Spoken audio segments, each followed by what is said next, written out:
Hello, in this video I'm going to use Softtree's RoadEng software to design this culvert with wing walls, which we can see in the 3D window, and I'm going to use our location module to create these various features, and they're all surfaces, and then we combine them all together to make the full structure. I'm going to jump over to the location module and take a look at what I did there. I'm using version 10 of our software. It's not out yet, it's still in beta test. However, all of the features I'm showing you are available in version 9 with the exception of one very important feature that I'm using here. What I've done is I've created 4 alignments. The first alignment is along the culvert location, and it's simply an excavation of the culvert bed. So we're working in a greenfield surface. There's no road here yet, and what we're going to do is first excavate a little bit underneath where the culvert should go, and that's my first surface. Now subsequent surfaces, including the road, we want them to fill down to our new excavation, so that excavation needs to be merged with the original ground.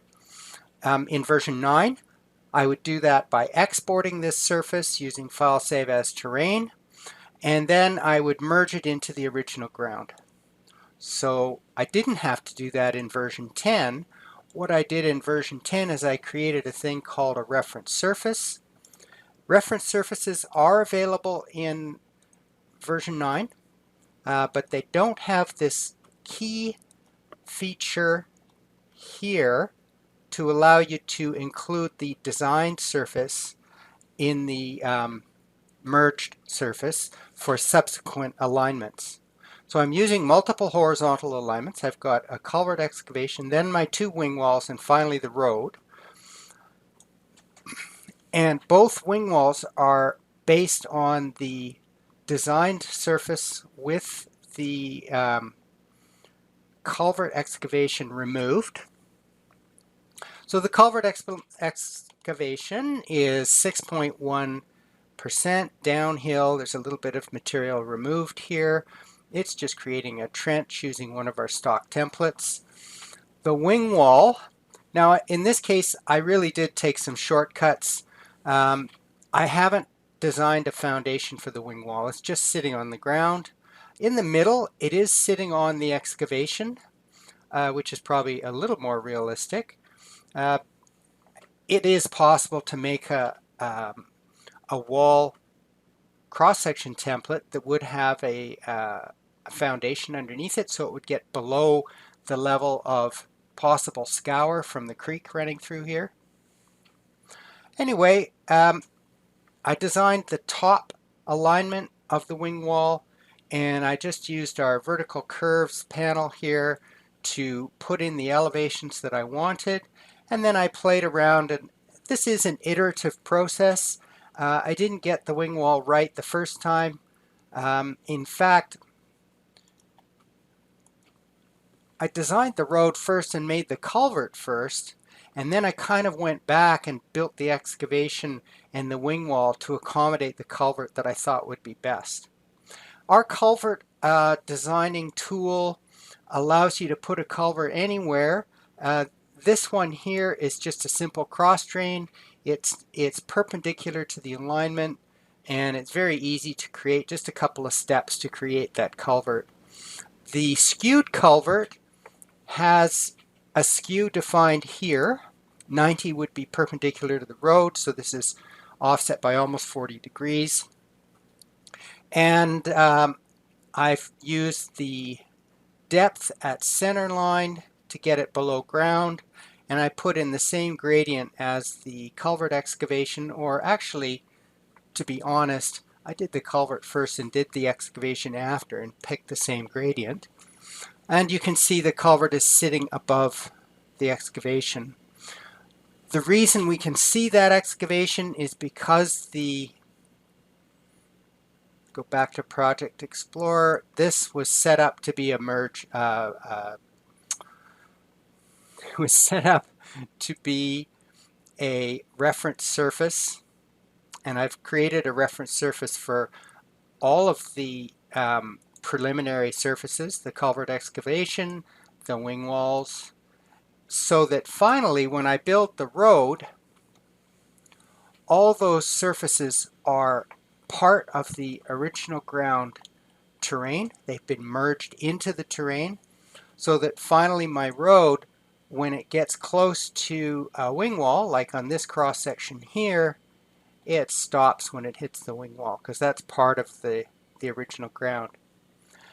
Again, in version 9, I would merge the wing wall in with the original ground and re-import the original ground surface to include that shape. Same with the excavation. In version 10, with our new merged reference surfaces, it's all done inside the version 10 software location module. Couple of things we still need to add, and that is visualization, which is why I put everything back into the terrain module so that we could see the final product. I can visualize each design separately. There's the culvert excavation. There's a wing wall design. You can see it in 3D here. And finally, here's the road.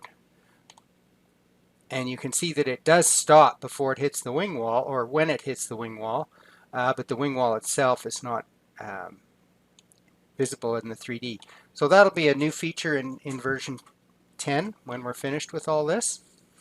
And back to the final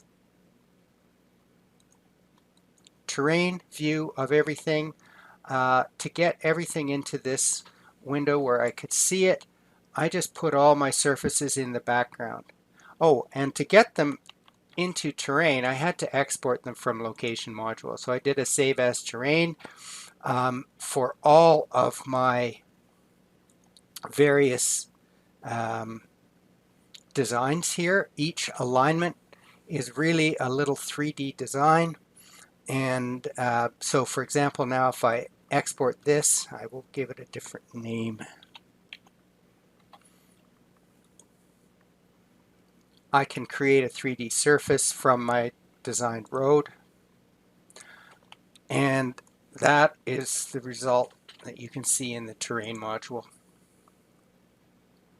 So the concept, in summary, is build each of your component surfaces and then merge them into the original ground one at a time until you have a merged surface that is suitable to build your road on. That's how you do it in version 9. And in version 10, we can actually do all that inside the location module by putting the designed features in the correct order and making sure that they each become part of the merged surface.